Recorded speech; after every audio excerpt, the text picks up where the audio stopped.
할렐루야. 오늘 좋은 일이 일어납니다. 사람은 누구나입니다. 살아가면서 사람과의 만남을 갖습니다. 태어나면서부터. 그런데 이 만남이 굉장히 중요합니다. 그래서 살아가면서 만남을 소중히 여기는 사람이 인생을 성공적으로 살아간다고 합니다. 이렇습니다. 하나님께서 복을 주실 때 먼저 좋은 사람을 만나게 하세요. 여러분, 부모도 만나고 친구도 만나고 거래처도 만나겠지만 복을 주실 때 복받을 사람을 만나게 하세요. 그리고 그 사람과 관계를 좋게 만들죠. 그래서 사람은요, 예수 믿는 사람은 이 사람 관계를 잘 할 줄 알아야 돼요. 어떤 사람은 그래요. 난 그 사람하고는 안 돼요. 여러분, 우리는 안 되는 사람하고도 좋은 관계를 맺을 줄 아는 게 성도예요. 그래서 좋은 만남을 통해 좋은 관계를 이루어갈 때 그런 사람과의 관계를 통해서 하나님께서 우리에게 은혜도 흘러가게 하고 하나님의 축복도 흘러오게 만드는 줄로 믿습니다. 방에 가만히 있으면 하나님의 은혜와 축복이 흘러오지 않아요. 근데 교회에서 사회생활하면서 사람을 만나고 사람 관계를 이루어갈 때 하나님의 축복이 흘러오죠. 성경의 모든 복을 받고 산 사람을 보면 모두가 좋은 만남을 통해서 하나님의 축복을 받게 되고 축복의 사람이 되어졌던 거예요. 여러분, 그래서 좋은 사람 만나야 되고 좋은 관계를 맺어 나가야 되죠. 이 놀라운 진리를 알면서도 이 사람과의 만남을 소중하게 여기지 않고 소홀히 하는 그런 경우가 우리 삶에 많지요.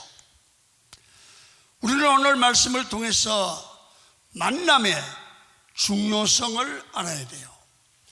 만남의 가치를 깨닫고 올해는 좋은 만남의 축복이 여러분의 삶에 넘치기를 축원합니다. 우리 자녀들도 좋은 만남의 복을 받기 위해서 기도해 주셔야 해요. 그래서 우리 자녀들이 어딜 가면 학교를 가더라도 복된 친구, 복된 사람 만나야 돼요. 여러분의 자녀들이 교회 가서도 좋은 영적 지도자를 만나는 게 복이에요. 우리도 마찬가지예요. 또 친구를 만나도 믿음의 친구를 만나면 좋아요. 그리고 좋은 배우자, 특별히 중요하죠. 좋은 직장, 사업의 협력자, 도울 자를 만나는 축복이 여러분의 자녀들께 있도록 기도하시기를 축원합니다. 좋은 학교를 보내는 것보다 만남의 축복이 더 중요하죠. 우리는 항상 좋은 만남을 이루어갈 때, 좋은 만남이 있을 때 그분은 반드시 실패하지 않고 인생을 성공하고 하나님께 영광을 돌리는 그런 인생이 가능합니다. 그래서 오늘 우리는 항상 좋은 만남을 위한 기회를 만들 줄 알아야 됩니다. 어떻게 하면 좋은 사람을 만날까? 이런 생각들을 하시면서 우리의 일상을 살아가되 좋은 사람이 아니더라도 이럴 수도 있잖아요. 내가 좋은 사람이 되어줘서 좋은 관계를 유지하는 것도 복이다. 내가 다른 사람이 좋은 사람을 만나야 될 수도 있지만 내가 좋은 사람이 되어 그 사람을 변화시킬 수도 있는 거예요. 하여튼 좋은 관계, 좋은 만남이 필요하지요. 그래서 첫 번째로 이런 생각을 늘 가지십시오. 나는 좋은 만남을 원한다. 상대방이 좋은 사람이면 좋고 내가 좋은 사람이 되어줄 수도 있지만 하여튼 나는 살아가면서 좋은 만남을 사모하고 적극적으로 찾아가고 만들어가는 삶이 성도의 삶인 줄로 믿으시기를 축원합니다. 여러분, 좋은 만남을 기다리지 말고 내가 적극적으로 찾아 나서야 되겠습니다. 때로는 값비싼 대가를 치르고라도 좋은 만남을 만들어 가시는 게 좋습니다. 참되고 성공하는 사람들은 좋고 값진 만남의 가치를 알고 가치 있는 만남을 위해 대가를 지불합니다. 시간을 쓰기도 하고요. 그리고 대화하기도 하고 관계를 좋게 해서 대화 중에 음식을 나누기도 하고 이렇게 대가를 지불할 수도 있다는 겁니다. 여러분, 그래서 정말 가치 있는 만남을 내가 적극적으로 만들어갈 줄 아는 강한 교인이 되기를 축원합니다. 좋은 사람을 잘 만나면 내가 그 사람처럼 변화시켜 나가게 됩니다. 사람이요, 친구 하나 잘 만나면 사람이 변해요. 여러분, 그래서 사람은 누굴 만나든지 좋은 사람을 만나면 내가 그 사람처럼 되어가요. 목사도 해보니까 좋은 친구를 만나면 대화가 달라져요. 그 사람과 얘기하는 동안에, 커피를 나누는 동안에 나도 저 사람처럼 돼야 되겠다. 저 목사님처럼 기도해야 되겠다. 이런 생각이 되어지고요. 나도 어느 날 그렇게 되어가더라고요. 여러분, 세계적인 경영의 기재 워런 버핏 회장님을 만나서 요즘엔 정심을 같이 하면서 경영의 지혜를 얻는데, 여러분, 몇 년 전에 이미 정심 한 끼 먹는데 54억 원을 지불했다는 거예요. 54억이라는 돈을 지불하고 어른 버핏의 경영 논리를 배우고 그 사람과 1시간 이야기하는 동안 내가 그 사람을 닮아가야 된다는 거죠. 만남의 축복이에요. 내가 닮으면 좋은 사람이 있죠. 그 사람 옆에 나도 가야 돼요. 대화해야죠. 우리 자녀도 좋은 친구를 만나도록 좋은 사람 옆에 가서 대화하도록 만들어줘야 돼요. 그러면 그 사람처럼 될 수 있고, 좋은 사람을 만나서 대화하게 되면 이 사람도 변화될 줄로 믿습니다. 그러나 만약 만난 후에 마음의 상처가 되고 시험이 되고 나도 함께 죄를 짓고 싶은 마음이 드는 사람은 만나면 안 되죠. 우리는 만남을 잘 봐야 됩니다. 누구든 자주 만나면 나도 그 사람처럼 내가 되어가는 것입니다. 좋은 만남은 정말 성공적인 인생을 만드는 것입니다. 그래서 내가 닮아도 좋은 사람을 항상 찾고 만나는 올해가 되기를 축원합니다. 여러분, 그런 사람을 찾고 만나고 대화해야 합니다.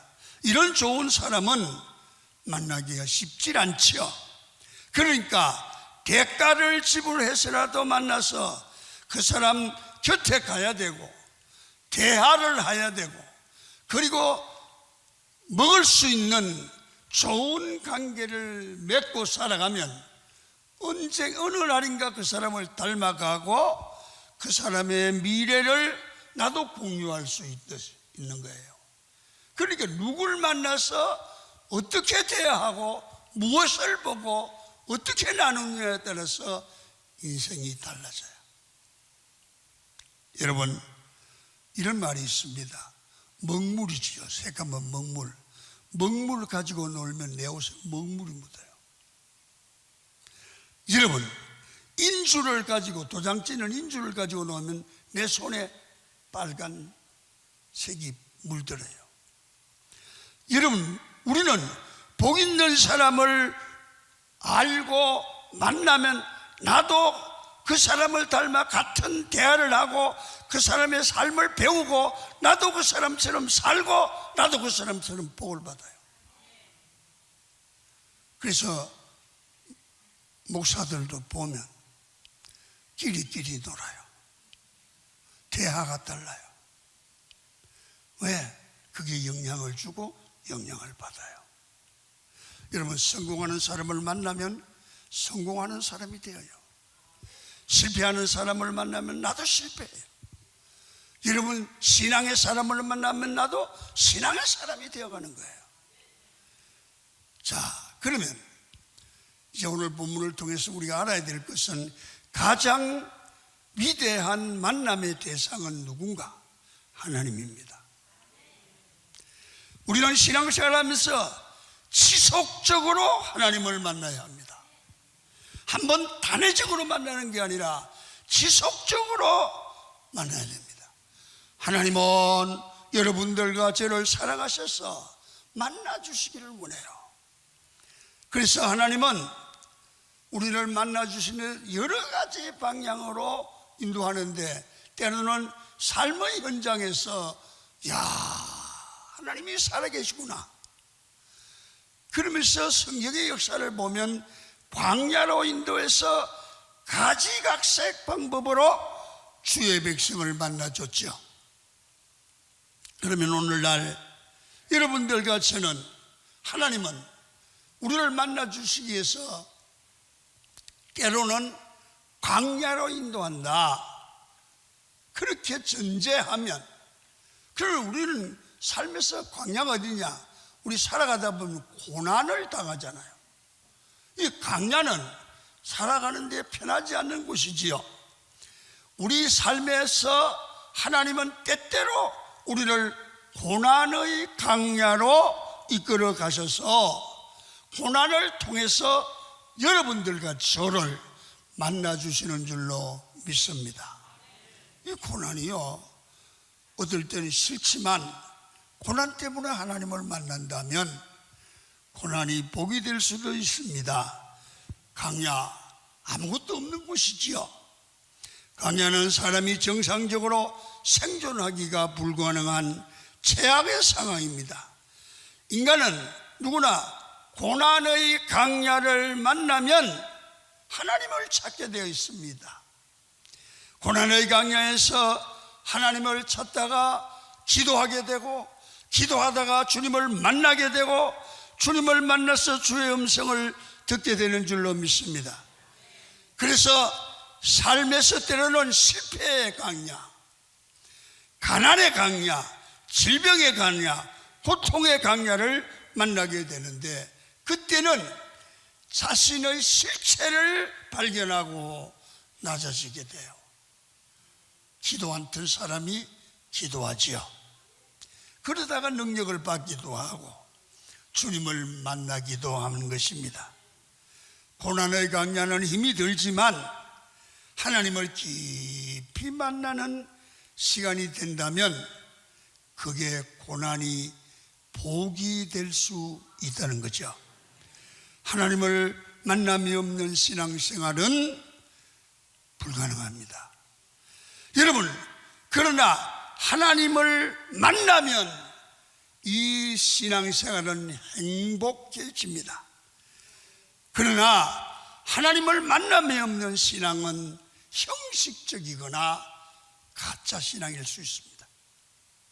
여러분, 2026년에는 모든 성도들이 예배 때마다 생활 현장에서 살아계신 하나님이 나와 함께 계시구나, 늘 주님을 만나는 체험이 있기를 축원합니다. 또 하나님은 고난의 강야, 두 번째는 예배를 통해서 하나님을 만날 수 있죠. 오늘 예배 때마다 주님의 임재 체험을 하는 성도님들이 되기를 바랍니다. 하나님을 만나면 예배에 드릴 때 감격이 있고 기쁨이 있는 줄 믿습니다. 하나님을 만난 기쁨이 있으면 여러분 주의 일이 재미가 있죠. 여러분 헌신하는 삶이 쉬워져요.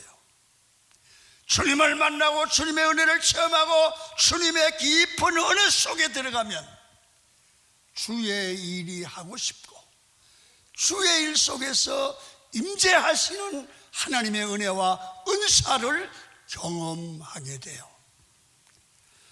능력의 원천 되신 하나님을 만날 때 우리 삶이 세상을 이기는 능력이 나타나기를 시작합니다. 하나님을 만나야 불행한 삶에서 행복한 삶으로 전환이 됩니다. 그래서 신앙의 본질은 반드시 하나님을 만나야 되고 만난 체험이 있어야 될 줄로 믿습니다.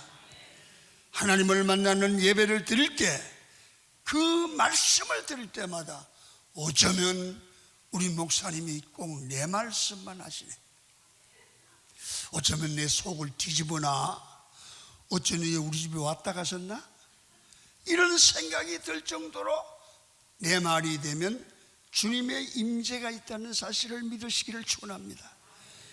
여러분, 하나님을 만나는 예배를 드려야 말씀이 들립니다. 기본적으로 신앙인이 말씀의 통로가 막혀서 말씀이 들리지 않고 무슨 말인지 모른다면 교회 오기가 싫어요. 신앙생활에 힘이 들어져요. 그러나 예배 때마다 말씀이 들리면 어느 세상의 즐거운 행사보다 예배가 즐거움이 될 줄로 믿습니다. 여러분, 예배 때마다 하나님의 말씀을 듣는 통로가 있죠. 주의 종입니다. 주의 종과 관계가 회복되어서 주의 종이 여러분 세상적인 좋음이 아니라 주의 종이 좋고 주의 종의 말씀이 좋고 주의 종을 볼 때 사랑스러워질 때 여러분 이상하리만큼 말씀이 은혜가 되죠. 살아보면 주의 종과 말씀을 전하는 종과 관계가 나쁜 사람이 은혜 받지 못합니다. 여러분 나 좀 사랑해 주세요. 아멘 하나도 얼마나 미우면 아멘도 안 할까? 종과의 관계가 좋아야 돼요. 그러면 말씀이 들려요. 전에 철학기도 할 때 그때 성령의 역사 강력할 때 아닙니까? 여러분 제가 하도 소리를 지르니까 소리가 돼지 목단 소리 같은데 근데 은혜 받으니까 그 소리가 그렇게 은혜가 되는데 돼지 목단 소리가 그렇게 마음이 열렸다는 거예요. 그러니까 어떤 분하고 설교를 듣든지 마음이 열려야 은혜가 되고 복이 된다 그 말이에요. 이렇게 목사를 째려보면서 미운 마음이 있으면 은혜가 안 돼요. 그래서 은혜를 예배 때마다 받을 때 그 가정이 복을 받습니다. 그 성도가 복을 받고 자녀들이 복을 받죠. 교회 안에서 어떤 관계보다 주의 종과의 관계가 좋아야 합니다. 여러분 하나님의 말씀을 통해 만남의 통로가 되는 주의 종과 성도들과의 바른 관계를 맺는 지혜로운 성도가 되기를 축원합니다. 자, 그래서 우리가 좋은 만남이 우리 인생을 성공적으로 만든다. 사람들도 만나고 그 만남을 위해서 대가를 지불해야 된다. 자, 그러면 우리가 가장 먼저 만나고 그것이 본질이 되는 게 뭐냐? 성도는 하나님을 만나야 된다. 하나님을 만난 사람들은 사람과의 관계도 잘할 수 있다. 자, 그러면 가장 좋은 만남은 하나님을 만나면 이 사람은 사람과의 관계도 바로 된다는 얘기죠. 자, 그러면 오늘 본문에서 하나님을 만나기 위해서는 영을 주신 하나님을 만나면 우리가 마음을 잘 준비해야 된다. 마음을. 그래서 오늘 주님이 복음서에서 그 말씀을 하시는 거예요. 첫째 무슨 말이냐? 가난한 마음을 가져라. 하나님을 만나기 위해서 필요한 마음이에요. 자, 오늘 5장 3절 읽겠습니다. 5장 3절입니다. 보실? 안 되나? 내가 할게요. 시작. 심령이 가난한 자는 복이 있나니 천국이 그들의 것임이요. 여기 보면 주님이 성도가 하나님을 만나야 되는데 이 오늘 복음서에서 하나님을 만나려고 하는 사람의 마음이 가난해야 된다. 가난. 이 가난하다고 주님이 말씀하시는데 이 가난의 의미를, 가난하다는 이 본문의 본래 의미를 잘 이해를 하셔야 돼요. 헬라어로 프로카스예요. 이 뜻이 뭐냐면 완전히 굶어 죽을 지경, 아사 상태에 놓인 배고픔이에요. 그리고 우리말로 이런 겁니다. 찢어지게 가난하다.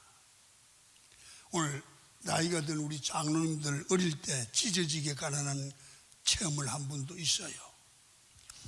여러분, 우리나라에도 옛날에 제 어릴 때만 해도 너무 가난해서 잘 못 먹고 살았습니다.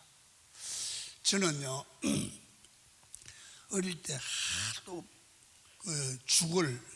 쑥죽을 많이 먹어서 지금도 쑥죽은 안 먹습니다. 이거 한말로 징해요. 하도 먹어서 쑥죽.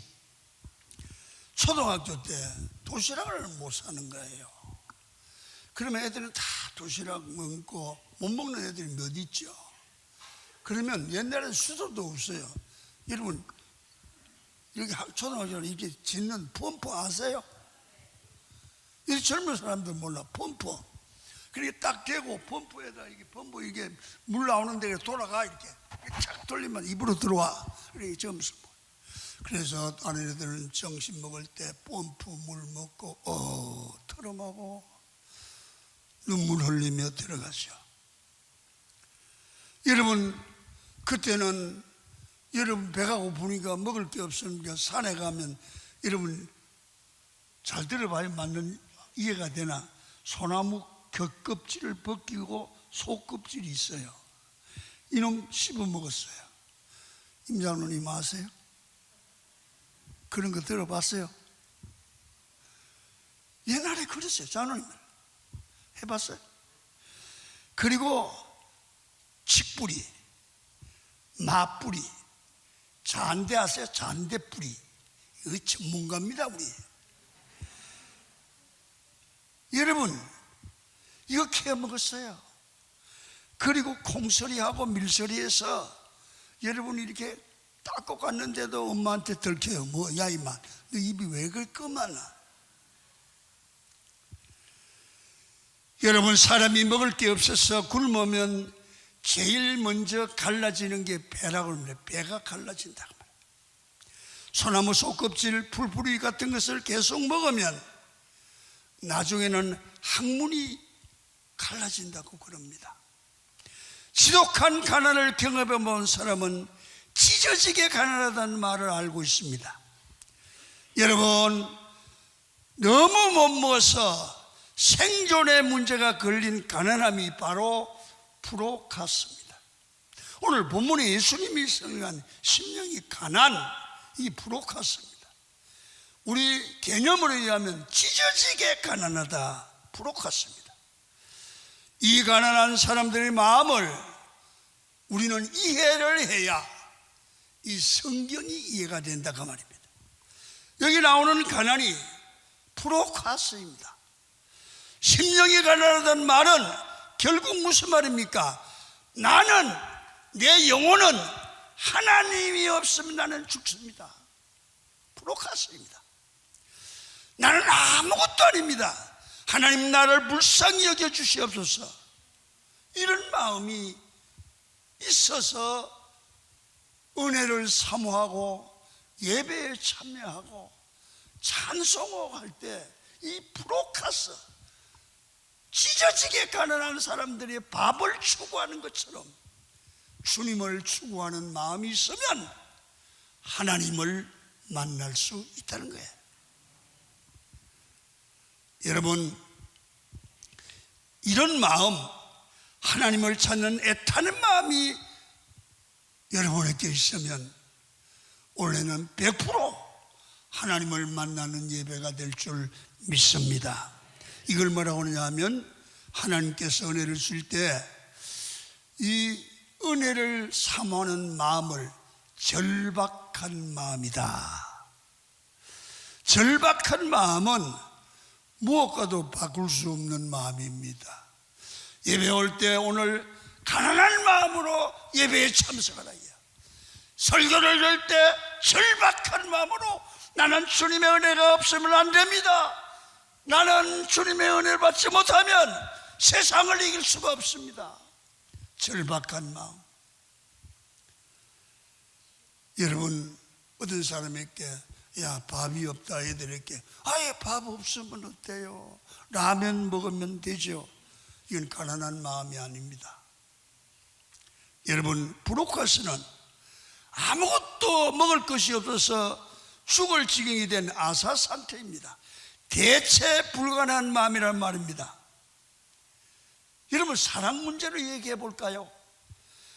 사랑도 진짜 사랑이 뭡니까? 사랑하는 사람들과 얘기하다가 가장 화가 나게 하는 말이 뭡니까? 너 나를 안 만나주면 다른 여자 만날 거야. 그러면 만나라. 웃기네. 그러죠. 이건 사랑이 아닙니다. 아니야, 너 아니면 안 돼. 오로지 너야. 이게 프로카스입니다. 여러분, 우리가 하나님을 사랑하는 가난한 마음은 하나님 없으면 안 됩니다. 라면으로 끓여 먹을 수 있는 게 아닙니다. 대체가 안 됩니다. 너 안 만나면 다른 여자 만나면 된다. 그게 아닙니다. 나는 오직 하나님만입니다. 하나님 외에는 다른 게 필요 없습니다. 이 마음이 강은 교인들에게 가득하기를 축원합니다. 대체 불가능한 오직 주님밖에 없습니다. 이 고백을 하는, 주님을 의지하고 찾을 때 하나님의 은혜를 반드시 경험하게 될 줄로 믿습니다. 교회와 성도들이 주의 성령께서 우리를 붙들어 주심으로 우리는 어떤 경우든지 승리하고 망하지 않습니다. 주님, 우리 교회를 붙들어 주시옵소서. 그런 사모한 마음을 가진 교회가 되어야 여러분 되는 것입니다. 그런데 성령이 돕지 않아도 되는 성도, 성령이 도와주지 않아도 되는 교회, 이거는 교회가 아니죠. 여러분, 교회는 다른 거 다 없어도 돼요. 하나님만 있어야 돼요. 하나님만 있으면 된다고요. 여러분, 좋은 교회는 하나님의 도움이 없으면 안 되는 교회예요. 주님이 돕지 않으면 무너지는 교회, 하나님의 은혜가 없고 성령의 역사가 없으면 무너질 수밖에 없는 교회가 진짜 교회죠. 우리의 믿음도 마찬가지입니다. 주님이 아니시면 나는 아무것도 필요 없어요. 주님 없이도 나는 잘 살 수 있으면 그건 믿음이 아니죠. 우리가 하나님 앞에서 구해야 될 것이 뭡니까? 주님의 사랑을 내가 떠나지 않게 하시고 주님만 붙들게 도와주시고 하나님을 떠나지 않도록 도와주시옵소서. 부록하서 절박한 하나님 사랑하는 마음을 내게 주옵소서. 여러분, 우리 강원교회 모든 성도들이 이 프로카스적인 하나님에 대한 갈망하는 마음이 가득하시기를 축원합니다. 하나님만 철저하게 하는 의지하는 인생이 되어야 됩니다. 주님의 손에 먼저 붙들리는 것이 우선입니다. 그래야 능력을 받아도 온전한 능력이 되죠. 하나님께서 우리를 사랑하시고 우리 마음을 가난하게 하시려고 때로는 우리 삶에 문제를 주시고 고난을 주신다고 성경은 말씀을 하고 있습니다. 그렇다면 살아가면서 우리 삶의 모든 문제를 한번 생각해 보십시다. 여러분, 왜 우리 삶에 고난이 있을까요? 답은 하나예요. 주님만 의지하고 살라고. 왜 이렇게 몸이 약할까요? 주님만 의지하고 살라고요. 왜 내 생활에 가시가 많고 적이 많습니까? 주님만 의지하고 바라보라고. 왜 내게 짐이 많고 문제가 많습니까? 주님만 의지하라고. 이때 가난한 마음을 주시고 주님만 철저하게 의지하게 될 때 하나님은 임재하시고 그의 손을 잡으시고 세상 끝날까지 내가 너와 함께하리라 승리를 주실 줄 믿습니다. 이게 2026년을 살아가는 성도들의 마음 자세입니다. 심령이 가난한 성도, 부족하서 주님이 아니면 안 되는 그런 가난한 심령이 여러분에게 불타올라오기를 축원합니다. 또 하나님을 만나면 되는데 하나님을 만나는 두 번째 마음은 주님은 이렇게 말합니다. 5장 4절 읽습니다. 시작. 애통하는 자는 복이 있나니 그들이 위로를 받을 것임이요. 애통하는 마음입니다. 애통하는 마음은 우리 하나님의 마음을 움직이는 힘입니다. 하나님은 애통하며 우는 자를 보시고 마음이 뜨거워지시며 일하기 시작합니다. 그래서 우리는 울어야 됩니다. 전에 이런 얘기를 하면 가난 타령한다고 그러죠. 어릴 때 우리 초등학교 때도 얼싸금을 받았어요. 근데 돈을 안 주면 나 그때는 참 애들 얼싸금 안 하는 애들은 교무실을 불러가서 손들고 있어요. 그러니까 학교 가기 싫은 거야. 그래 안 주잖아요. 어머니가 돈 없어. 그러면 안 가요 학교. 그리고 뭐하나 울어요. 그냥 가만히 있으면 돈 안 줘도 울면 필리스라도 갖다 줘요. 근데 그 어머니의 전략을 아는 거야. 그러니까 우는 거지. 저놈은 하시기는 그냥 하고 울다만 돈 준 줄 알고 그런다가 막 욕을 하면서라도 갖다 줘요. 우는 게 최고의 무기예요. 소리 지를 필요 없어요. 부모에게 울면 돼요. 울면. 여러분들도 엄마가 돈 안 주고 울어보세요. 울면 돈이 나온다니까. 울면. 하나님도 그래요. 울면 돈이 나와요. 여러분 기억해봐요. 남자보다 여자가 오래 사는 이유가 뭔지 아세요? 여러분 여자가 더 잘 울기 때문이에요. 여자는 찌하면 울잖아요. 남자들은 감정을 표현하는 능력이 여자만 못합니다. 여러분 저만 해도 웬만하면 잘 안 웁니다. 이를 악물고 버덕버덕 갈면서 안 웁니다. 그때 내 마음에 속에 뭐가 쌓이는 느낌이 들죠. 그러다가 하나님이 은혜를 주시면 기도가 하다가 눈물이 터져 나옵니다. 그러면 마음에 새 힘을 주고 쌓인 게 빠져나가지요. 그래서 개인적으로도 우는 게 능력이고 하나님도 우는 걸 감당이 안 되나 봐요. 개척교회 할 때 뭐가 안 되면 우는 거야. 그냥 계속 울면 하나님이 도와주세요. 한번 따라합니다. 우는 것이 능력이다. 애통하는 것은 어떻게 보면 하나님을 닮은 성도의 자세입니다. 애통하는 것은 하나님의 선물입니다. 하나님 앞에 은혜를 체험하면 통곡하게 되죠. 그때 하나님의 마음을 움직이는 힘이 되는 겁니다. 여러분, 다윗이 부족함이 많았음에도 왜 그렇게 강력한 하나님의 종이 되었고 일생을 주님의 도움으로 승리할 수 있었느냐? 조사해 보면 다윗은 우는 사람이었습니다. 다윗만큼 많이 운 사람이 없습니다. 밤낮 하나님 앞에 통곡했습니다. 시편을 보면 항상 하나님 앞에 통곡을 하지요. 내 눈물을 주의 병에 담으소서. 하나님이여 나를 불쌍히 여겨 주옵소서. 어린아이처럼 하나님 앞에 우는 모습이 바로 다윗이고 그게 다윗의 능력이었습니다. 여러분, 하나님 앞에 문제를 놓고 주님의 도움을 구하면서 울 수 있는 것이 복인 줄 믿습니다. 하나님 앞에 통곡하며 기도할 때 회복의 은혜를 주십니다. 여러분, 올 한 해는 어려운 문제가 있으면 어떡하나 그러지 말고 교회 와서 우세요. 교회 와서 우세요. 난 이 소리 들었으면 좋겠어요.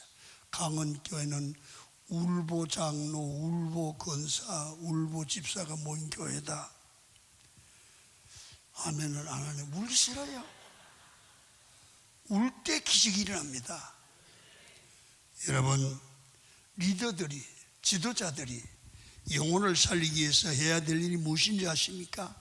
하나님 앞에서 울며 기도하는 겁니다. 하나님께서 목사인 저에게 많은 은혜를 주셨는데 성도들만 생각하면 눈물이 나는 겁니다. 여러분, 제가 개척할 때 1974년인데요 그때 여러분 지방에서 전라도, 경상도, 충청도 이런 데서 막 서울로 막 구름대처럼 몰려왔어요. 강명이 싸가 일로 많이 왔어요. 그럼 맨 가난한 사람들이에요. 어떤 사람은 떼거리가 없는 사람들이 많아요. 그러면 성도가 배고파하는 모습을 상상하고 교회에서 그들의 축복을 위해서 기도하는 거예요. 그러면 괜히 눈물이 나요. 어떤 권사님은 몸무가요 말라서 입이 쏙 들어갔어요. 아, 굶었구나. 그게 목회자의 마음이죠. 어떤 성도의 병 때문에 기도할 때 눈물이 나기도 합니다. 어떤 성도는 가정 문제 때문에 예배에 못 나는 것을 보고 눈물이 나기도 합니다.